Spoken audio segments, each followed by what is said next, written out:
ವ್ಯಾಪಾರದ ನೆಪದಲ್ಲಿ ಜನದಟ್ಟಣೆಯನ್ನೇ ಬಂಡವಾಳ ಮಾಡಿಕೊಂಡು ಇಷ್ಟು ದಿನ ರಾಜಾರೋಷವಾಗಿ ಕೋಲಾರ ನಗರದಲ್ಲಿ ವೇಶ್ಯಾವಾಟಿಕೆ ದಂಧೆ ನಡೆಸಲಾಗುತ್ತಿತ್ತು ಎಂಬ ಆಘಾತಕಾರಿ ಮಾಹಿತಿ ಈಗ ಬೆಳಕಿಗೆ ಬಂದಿದೆ.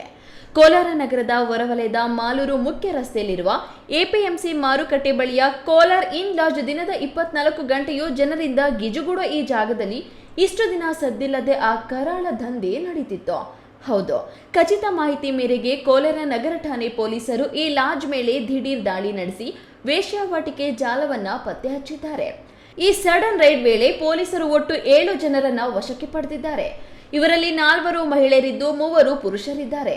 ಇನ್ನು ಬಂಧಿತರಲ್ಲಿ ಓರ್ವ ಮಹಿಳೆ ಹಾಗೂ ಓರ್ವ ಪುರುಷ ಗ್ರಾಹಕರನ್ನ ಸೆಳೆಯುವ ಪಿಂಪ್ಗಳಾಗಿ ಕೆಲಸ ಮಾಡುತ್ತಿದ್ರು ಎಂಬ ಮಾಹಿತಿ ಸಿಕ್ಕಿದೆ.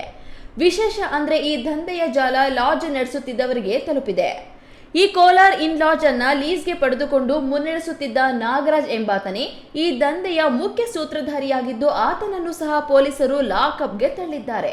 ಸದ್ಯಕ್ಕೆ ಕೋಲಾರ ನಗರ ಠಾಣೆ ಪೊಲೀಸರು ಆರೋಪಿಗಳ ವಿರುದ್ಧ ಪ್ರಕರಣ ದಾಖಲಿಸಿಕೊಂಡಿದ್ದು ಈ ಜಾಲದ ಹಿಂದೆ ಇನ್ನು ಯಾರ್ಯಾರ ಕೈವಾಡವಿದೆ ಎಂಬ ಬಗ್ಗೆ ತನಿಖೆಯನ್ನ ತೀವ್ರಗೊಳಿಸಿದ್ದಾರೆ. ಸತೀಶ್, ಈ ನ್ಯೂಸ್ ಟಿವಿ, ಕೋಲಾರ.